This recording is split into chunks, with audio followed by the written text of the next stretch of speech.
livro. Um livro chamado A Cidade. Suponho que será de Fortaleza, né? Tomara, né? Mas você que não. Você que não. É pernambucano. É de Recife. Vamos marcar.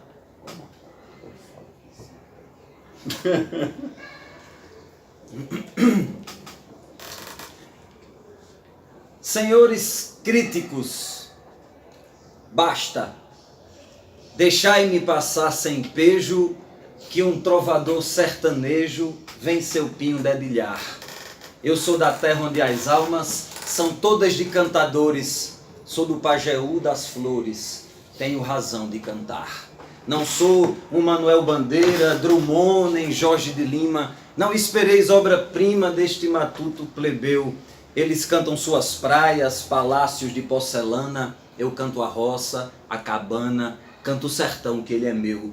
Vocês que estão no palácio, venham ouvir meu pobre pinho, não tem o cheiro do vinho das uvas frescas do Lácio, mas tem a cor de Inácio da Serra da Catingueira, um cantador de primeira que nunca foi numa escola, pois meu verso é feito à foice do caçaco corta-cana, sendo de cima para baixo tanto corta como espana, sendo de baixo para cima voa do cabo e se dana. O meu verso vem da lenha, da lasca do marmeleiro, que sai do centro da mata trazida pelo lenheiro e quando chega na praça é trocada por dinheiro. O meu verso tem o cheiro da carne assada na brasa, quando a carne é muito gorda, esquentando a graxa vaza, é a graxa apagando o fogo e o cheiro invadindo a casa. Aqui é minha oficina, onde eu conserto e remendo. Quando o ferro é grande eu corto, quando é pequeno eu emendo, quando falta ferro eu compro, quando sobra ferro eu vendo. Meu verso é feito a cigarra, num velho tronco a sonhar, que canta uma tarde inteira e só para quando estourar, que eu troco tudo na vida pelo prazer de cantar. Quem foi que disse, professor de que matéria, que o sertão só tem miséria, que só é seca e penar, que é a paisagem da caveira de uma vaca enfiada numa estaca fazendo a fome chorar. Não pode nunca imaginar o som que brota da cantiga de uma grota quando a chuva cai por lá, o cheiro verde da folha do marmeleiro e o amanhecer catingueiro no bico do sabiá. Tem mulungu do vermelho mais vivo e puro e tem o verde mais seguro que tinge os pés de Juá, a barriguda mostrando o branco singelo e a força do amarelo na casca do umbu cajá. Criou-se estigma do matuto pé de serra, que tudo que fala erra porque não pôde estudar, só fala versos matutos obsoletos, feitos por analfabetos que mal sabem se expressar. Falam no sul com deboche que isso é cultura de só comer rapadura como se fosse manjar. Saibam que lá tem abelha de capoeira e o mel da flor catingueira é mais doce que o mel de cá. Temos poesia que exalta o que é sentimento e a força do pensamento de quem sabe improvisar. Tem verso livre, tem verso parnasiano e mesmo longe do oceano tem galope à beira-mar. Zefa Teresa me ensinou que pra um caboclo cair na roda de coco tem que saber rebolar. Vai, solta um verso na roda que se balança e no movimento da dança fazer o coco roda, segura. Zefa Teresa me ensinou que pra um caboclo cair na roda de coco tem que saber rebolar. Solta um verso na roda que se balança e no movimento da dança. Acelera, vai. Zefa Teresa me ensinou que pra um caboclo cair na roda de coco tem que saber rebolar. Puxar um verso na roda que se balança e no movimento da dança fazer o coco roda.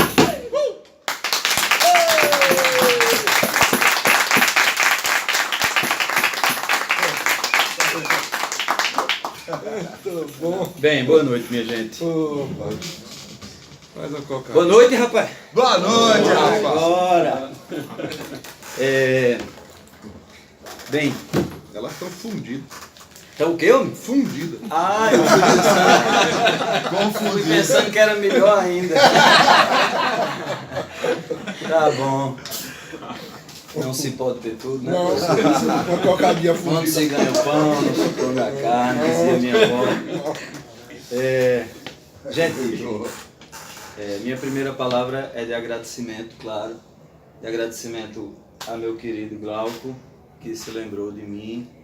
Meu agradecimento ao professor que abriu as portas e a vocês, claro, que se predispõem a estar aqui ouvindo este cabra que vos fala. Meu nome é Antônio Marinho do Nascimento. Eu sou de São José do Egito, é no sertão do Pajeú, em Pernambuco. A 400 quilômetros do Recife.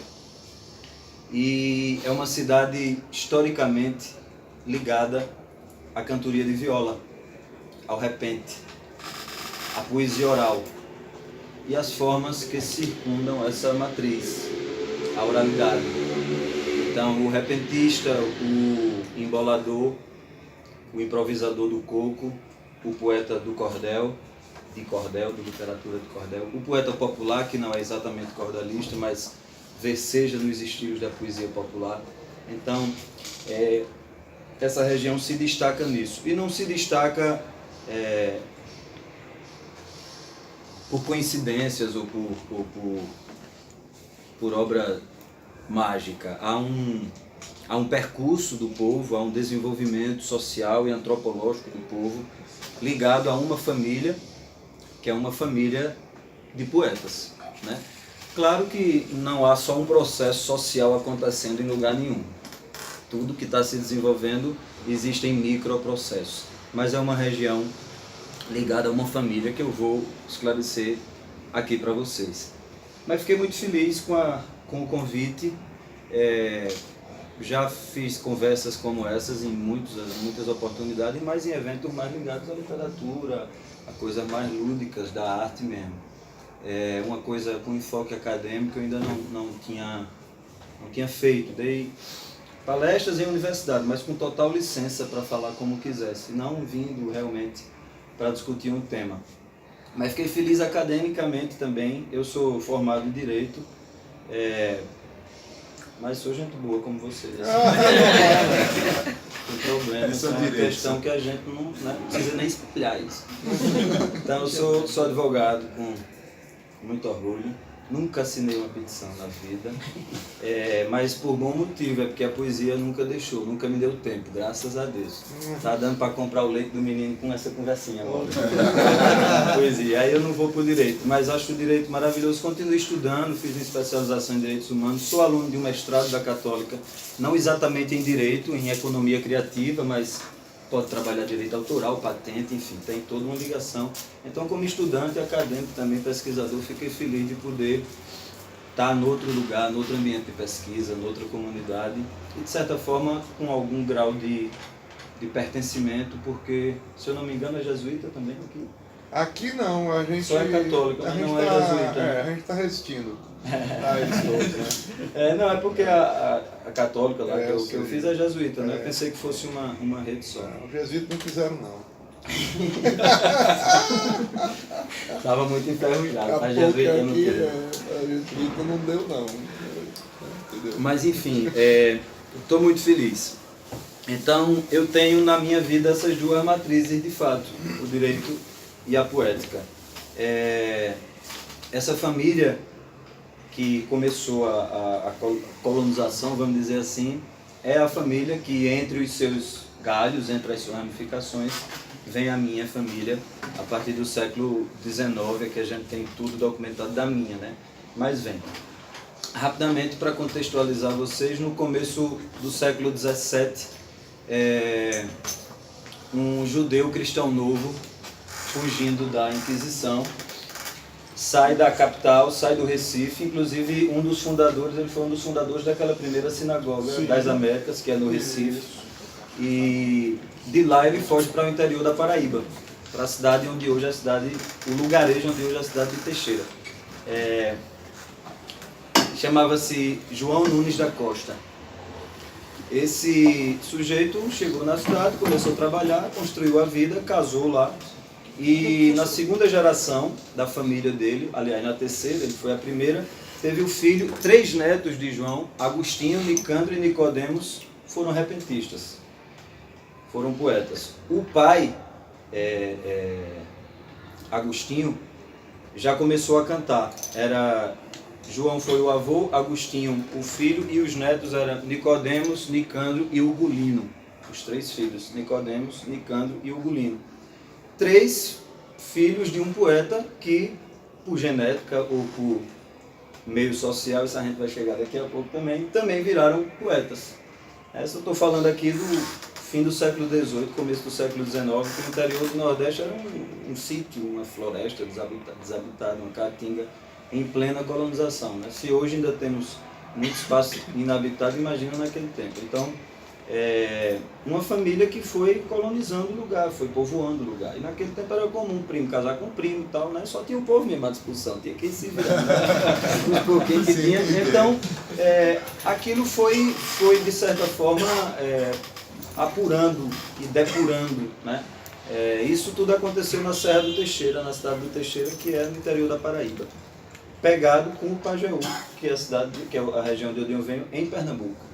Mas depois de aproximadamente 100 anos de desenvolvimento aqui, eles descem para alguns lugares e um deles é o sertão do Pajeú. E aí é uma família de poetas que colonizou o lugar, e nada mais natural do que dar um número de poetas, né? Não só por ter essa família começando, mas porque o povo, o mérito eu acho que na verdade está no povo, de se apropriar dessa arte, de enxergar no cantador a sua arte, a sua realidade, a sua manifestação, no improviso, né? Uma forma de fazer graça da desgraça, como a gente chama, porque o abandono político é histórico no Nordeste ainda hoje, e ao invés de enfrentar isso de forma servil ou pacífica, como muita gente pensa, o Nordeste, na verdade, é o lugar de mais revoluções que nós temos na nossa história. Na história do Brasil. Pernambuco mesmo ia de Recife, pegava Paraíba, Alagoas, Sergipe, pegava o Rio São Francisco todinho, a comarca do São Francisco era toda nossa. Aí toda vez que a gente fazia raiva à coroa, ela pegava um pedaço do terreno. Hoje ficou aquela tripinha, imagina a quantidade de raiva que a gente teve à coroa. Então, o povo nordestino encontrou essa manifestação muito forte para acompanhar o seu processo, que é a poesia oral, a poesia do cordel, a poesia do cantador. Isso gera já uma primeira curiosidade, porque geralmente, para o senso comum, para quem não tem muita informação sobre o tema, a cantoria, o cordel, são artes menores ou artes, né, populares no sentido pejorativo, de não ter refino, de não ter uma certa erudição na criação. E, na verdade, a poesia oral cultivada pelos cantadores, pelos cordelistas, é totalmente ancestral. As formas vêm da Grécia, vêm depois da história antiga, vem da Idade Média, então são estilos extremamente refinados, estrofes que tem que obedecer à métrica, que tem que obedecer à rima e tal, e ainda tem que se somar a isso o milagre do improviso, né? Porque, por exemplo, Homero escreveu o que escreveu, mas ele teve o tempo que quis. Aliás, escreveu não, né? Fez, porque naquele tempo nem se escrevia. A gente é que escreveu depois para não perder, mas era tudo oral. Mas ele teve o tempo que quis para preparar e mostrar depois. Um repentista ele faz com o consumidor aqui na frente, né? E é tão impressionante que passa despercebida ao ouvido comum. Mas aquela estrofe ali, uma simples estrofe de 6 linhas no repente, uma sextilha clássica, por exemplo, ela rima segunda com quarta e sexta, e cada uma tem que ter 7 sílabas poéticas. Isso significa que a última sílaba tônica de cada verso tem que estar no máximo na 7ª sílaba, né? É isso aí. E a galera pega, com pouco estudo formal, a galera pega isso e constrói com esse refino de improviso. Então esse isolamento político nos deu muito atraso de educação, de desenvolvimento de infraestrutura, como até hoje nós temos no interior do Nordeste, mas também nos permitiu o cultivo de saberes, de fazeres ancestrais que não sofreram alterações estéticas e tal. Não que isso seja bom ou que não se deva absorver outras matrizes, de forma nenhuma. Mas nós temos que fazer as duas coisas. A Semana de Arte de 22 aqui absorveu bastante, fez muita coisa. Ela estava na maior cidade do Brasil, onde tudo chegava. Então é normal que a poética modernista de 22 envolva a antropofagia e a digestão de tudo que vem de fora. Mas o sertão do Nordeste preservou esses saberes ancestrais por conta também desse isolamento político. Então não foi de tudo ruim. Nos salvou, nos entregou, eu acho, um saber muito próprio, muito singular, né, que é essa poesia do repente. Essa poesia do improviso. E aí, o direito,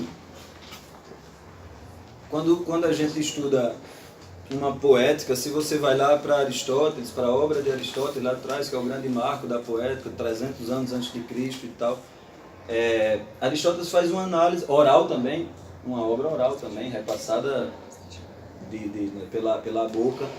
E Aristóteles faz uma análise do que se versificava naquele tempo.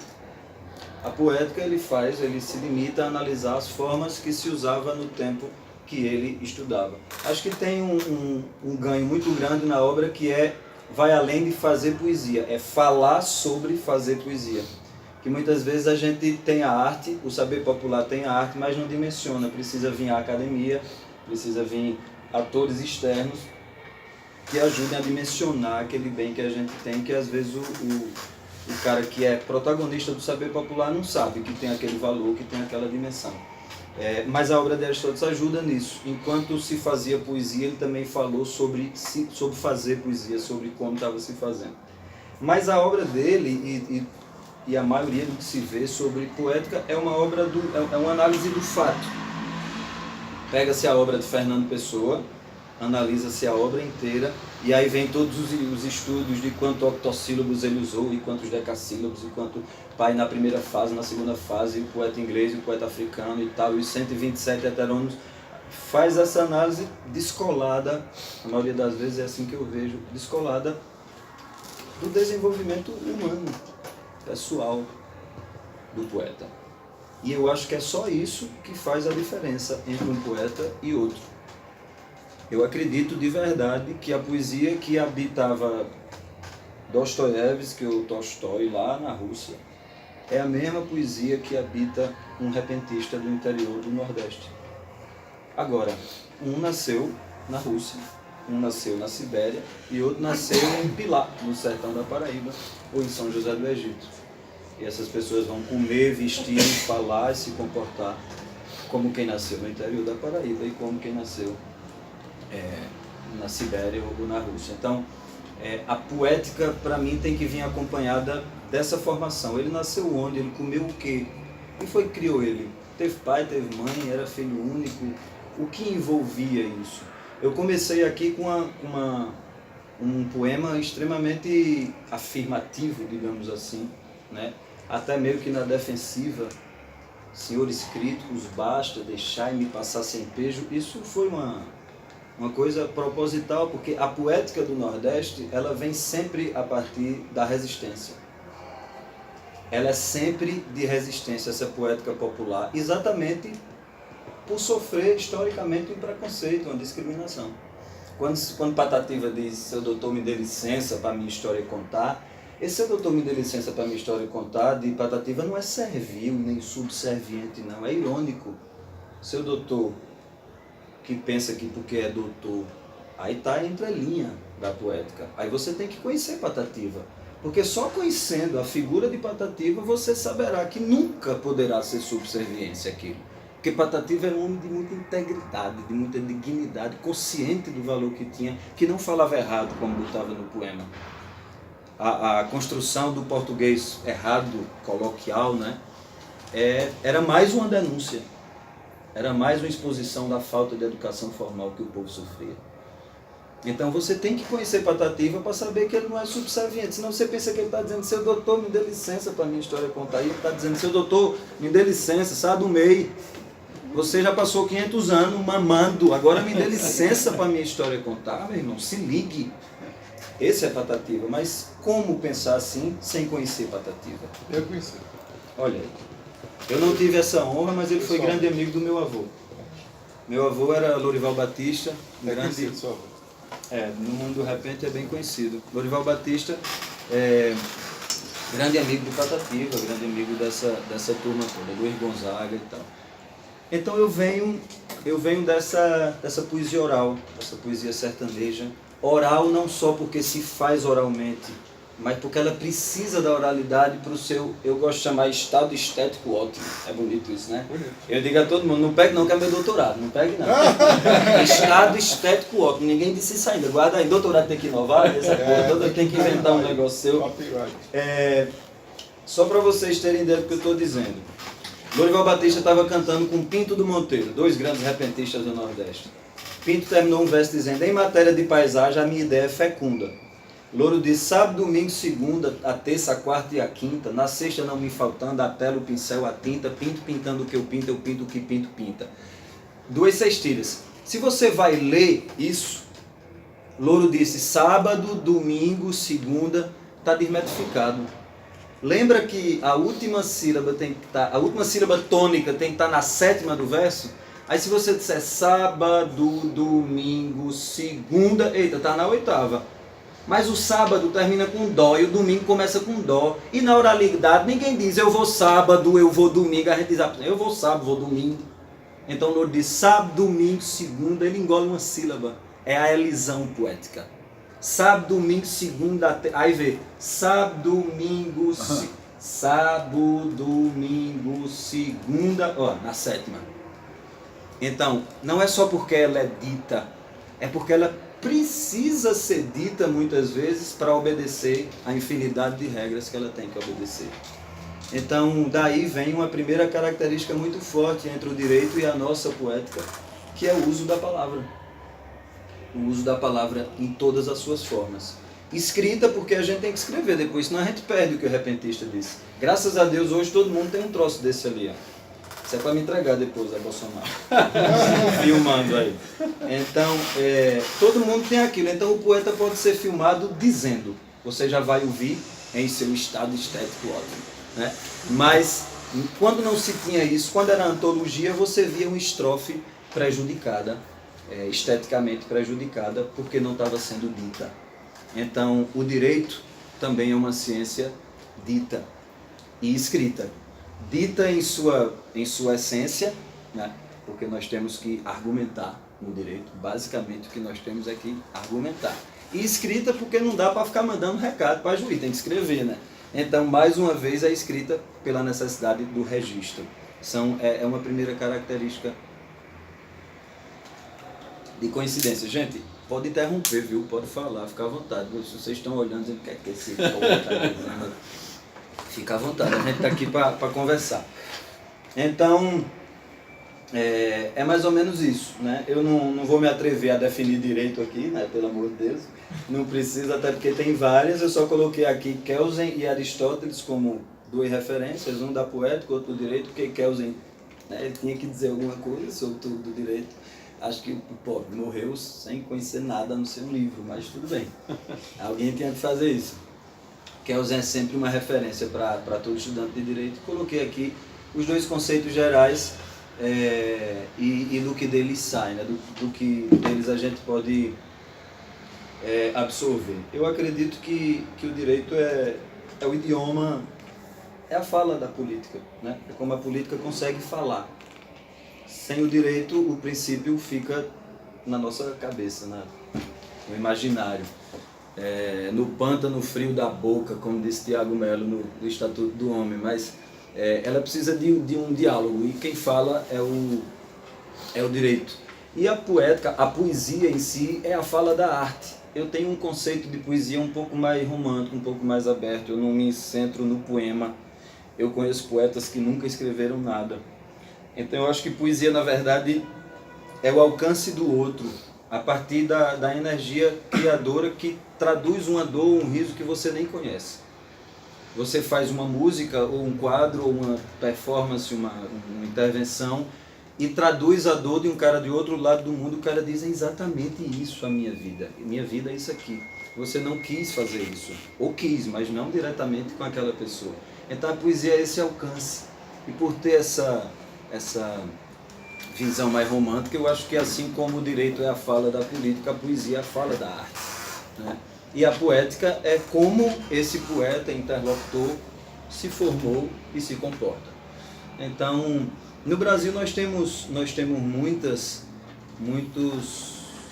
exemplos de tempos que misturam isso. Por exemplo, as ditaduras que nós tivemos do Estado Novo e a ditadura de 64, por exemplo. Se você olha a poética dominante do povo brasileiro, cada poeta tem que ser analisado na sua particularidade, mas se você olha a poética geral da composição de 64, de 37 a 40, a gente sabe que é uma poesia reativa. uma poesia contra um sistema, uma poesia sempre buscando subterfúgio para denunciar o que estava acontecendo. Então, se você pega a obra de Chico Buarque, por exemplo, e lê todinha, você vai ver que é uma grande obra, maravilhosa. Se você sabe em que ano cada música daquela foi feita e por que a coisa toma outro sentido. Então há sempre um escorregão nisso. Eu vejo pouco a poética de quem? E esse quem se formou como? Há sempre o elemento humano, tanto no direito quanto na poética. O direito de que povo? Se não há gente, não há direito. E não tem que ser nem um, né? Tem que ser pelo menos dois. Senão não há direito. Então precisa do elemento humano nas duas. A poética não é uma análise fria. Não deve ser pelo menos uma análise fria. Tem que se contextualizar cada poeta. É o fenótipo, né? A obra talvez seja o genótipo que sobra, que fica, o frio do que decanta, mas a gente tem que buscar o que está por trás. Eu botei só uns exemplos aqui porque a gente tem muitos poetas, né, que são bacharéis no Brasil, é impressionante. Outro traço histórico. Nós só temos 2 universidades aqui, a de Direito no Recife e a de Medicina em Salvador. A de Direito no Recife é mais antiga do que a de São Paulo, do Rio, todas. A primeira é de Recife. Funcionava no seminário de Olinda.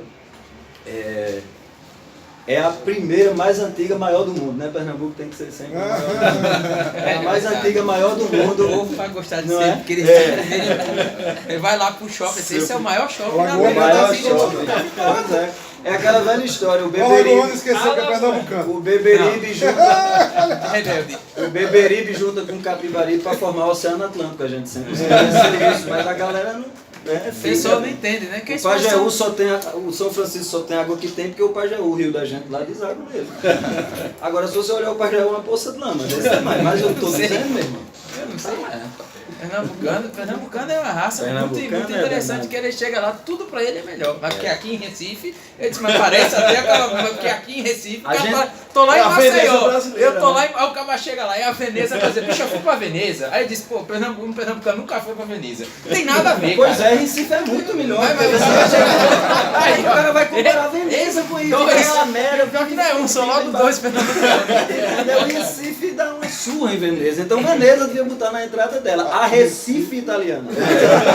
Ela é que vacila, entendeu? E não absorve isso. Então a gente não tinha a maior avenida do mundo, aí a gente criou a categoria Avenida em Linha Reta, que é a Caxangá. Mas a gente só conseguiu da América Latina, não é do mundo não. Não tem outra aí, alguma lugar Trivindo que. Mas essa que é maior deve ter sido um engenheiro pernambucano que fez. Então, por nós termos esse país de bacharéis, né? Se você pegar a República Velha, meu Deus, até não sei que é só advogado que é presidente da República. Por isso nós Foi estamos aquela também. merda, né? Eita, desculpa, tá gravando aí. Nos dá orgulho, né? Agora tem um capitão. Mas a Então, gente criou um advogado. A gente não é? criou um advogado. É verdade. Saiu fora do combinado. Advogado, professor. Advogado sociólogo. Filósofo, né? Tivemos Sociologia, 2 né? presidentes, inclusive, que foram presidentes do STF também. Não é?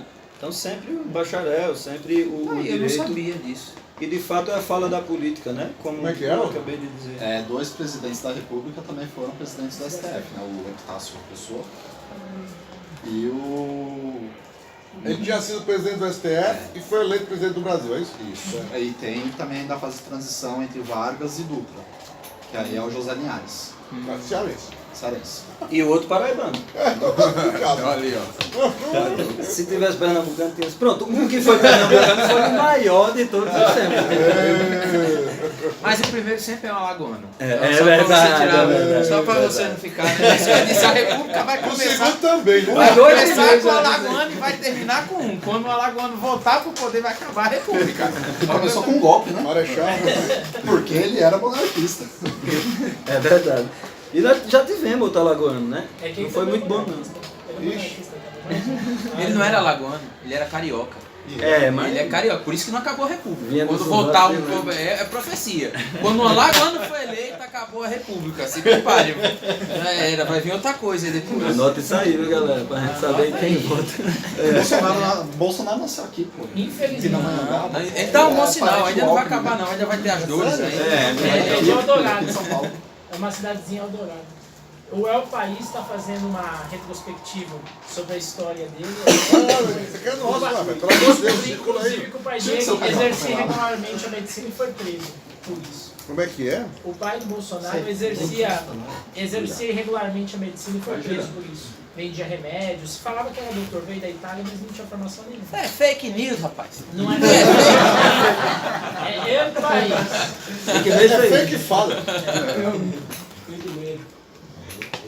Então, gente, só uns exemplos assim que a gente faz rápido dessa lista. Eu vou até procurar ver se eu consigo na totalidade dessa lista, porque agora que eu vim dar essa primeira conversada aqui, eu acho que pode surgir de vez em quando alguma coisa nesse sentido. Mas a gente tem rapidamente. Antes do Barroco, a gente tem algo muito português, né, na nossa literatura. É difícil dizer que tem algo brasileiro. Tinha ali Pero Vai de Caminha, e o Pai de Anchieta e tal, o pessoal. Mas a partir do Barroco, que a gente consegue visualizar alguma coisa no Brasil, você tem Gregório de Matos, depois... Meu tataravô. Olha aí, nada dele. Mas sabe de onde é que vem a descendência? Adivinha? É do Recife, quando eles esteve lá exilado. E é, E sim, olha aí, os guerras.